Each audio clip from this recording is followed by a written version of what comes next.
Thank you very much, Amy. Appreciate it. At the beginning of the year, as president, I had three goals in mind. First was to keep the club alive and viable in the pandemic environment. Secondly, was to recognize and properly execute and celebrate our 50th anniversary as a club. And thirdly, to continue our streak of President's Distinguished Districts, President's Distinguished Club Awards uh, beyond where it already was. And I think we were able to do all of those things. And I'll talk a little bit about them. Well, how did we keep the club alive and viable? Well, I didn't do it. You all did it. You did it by following the process that we were dealt and dealing with the system that we had to work with. We focused on fundamentals. We had quality meetings.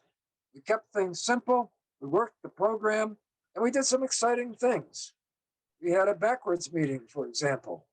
We had two targeted open houses that brought many guests, including former members and many Rotarians. Didn't get as many uh, didn't get as many new members as we would have liked out of that, but they were some great meetings.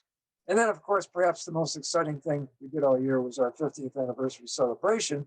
And early on, I asked Kyle Wood to be the chair of that, and she agreed. And she went on to be the master of ceremonies, and we got it done. It was an exciting time. We had 50 people in attendance, 20 current members, 20 former members, and 10 VIPs, current and former. So I think almost all of you, probably all of you, were at that, and I know you remember what a good time we had. So we still had the challenges of getting through the year and trying to become President's Distinguished once again, because as it turns out, if you don't have at least 20 members at the end of the year, it doesn't matter how many distinguished goals you get, it doesn't do you any good at all. So right now I'm going to try to share my screen and talk a little bit about the Distinguished Club plan from Toastmasters International that some of the newer members may not be that familiar with. And what you see here, I can move my own thing out of the way, is that first of all, you see that we require to have 20 members in the middle here at the end of the year. We have 25 right now. We started with 21 and we ended up with 25. Goals, there are 10 goals that Toastmasters International suggests that you accomplish. And if you accomplish these goals, you're going to have a good club. And if you get at least 5 of the goals, you can be a distinguished club, 7 select distinguished, and 9 president's distinguished. But we wanted to go with all 10 and be president's distinguished. And again, I was sweating this number here, the 20 that we needed. All right, well, the first 6 goals, as it turns out, are all educational goals. And the way the system works now is that you get credit for various pathway levels accomplished by the members.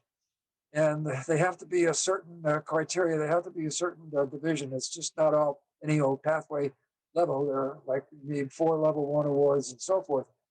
Altogether, there's 12 possible levels that you need to accomplish. We had 19. That's absolutely fantastic. People worked the program and got through it. So before the year was half over, I knew we weren't going to have any problem there. But we were still struggling with membership. And early on, Art Testani was the first new member in the pandemic, and he was returning. He was a reinstated member in our club, but it didn't count on this year because it was done in June. And for several meetings there, we were kind of stagnating. We weren't getting new blood, and we needed new blood. And finally, about a year ago, we had our first real new member that hadn't been in Toastmasters before, and that's our Toastmaster of the day today, Amy Stoker. Amy brought a new energy and a new vibrancy to the club. And because of her and the contributions that she has made in the past year, we are a better club because of it. And we've explored the directions that she's brought us. And that's what it takes to grow a club, is to get new members, and it gives new perspectives. And that's what we needed. But we still just kind of plug it along. We got a few transfers. We got a few dual club members. But even as we got into March, we knew we were going to lose a few people and weren't absolutely sure we were going to make 20. But we did. And so we knew we were going to get presidents distinguished. And I said, okay, we still have one more goal that we need, and that is one more membership goal to get the total of 10 goals. And we got 2 new members in June, and so we've had 9 new members instead of 8, and so we've met those goals. That's 8 goals. The other 2 goals are almost gifts from World Headquarters. Your officers could show up for training, and all of our officers did, and you do your paperwork on time. And I mean, there's no reason not to get these 2 goals for any club. And we did. We got all 10 goals. I was really excited about that. So, did we succeed? Absolutely, we succeeded this year, and we accomplished what we needed to do. We worked the program, did a lot of pathways stuff. So, what do we got to do now? Well, I'm going to stop the sharing of the screen because I don't need that anymore. So, anyway, what do we do now? Well, we've just elected a new board of officers.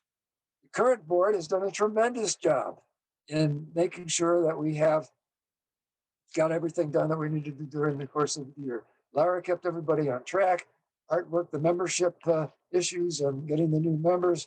Carrie did the PR stuff and so forth and so on. And Tatiana was secretary, Arnie was treasurer, and Tom Adams the first half of the year as sergeant at arms, and then Greg is the second half of the year. So appreciate all those contributions, and it made us who we are. So we have a new group coming in, and their challenge is going to be getting back to live meetings, as someone said earlier, that hopefully will be hybrid meetings. And we have just the right person coming in as president to do that because he's pushing the concept all year, actually, and sending us emails and ways to go about it. We were encouraged by the fact that the Naval Postgraduate School apparently is going to have hybrid capability in the classrooms, and we hope we'll be allowed to use that. So that will be the big challenge of the coming year, trying to get back to something resembling normal before the pandemic. And again, Art has had a lot of experience in Rotary, and hopefully we can work the issue with Rotary once again and try to get some more Rotarians into the club to support the combination or the agreement between Toastmasters and Rotary to work together for the common good. So the right team is in place. Looking forward to a great year, and I'm glad that I can retire and just go back to being secretary, Madam Toastmaster.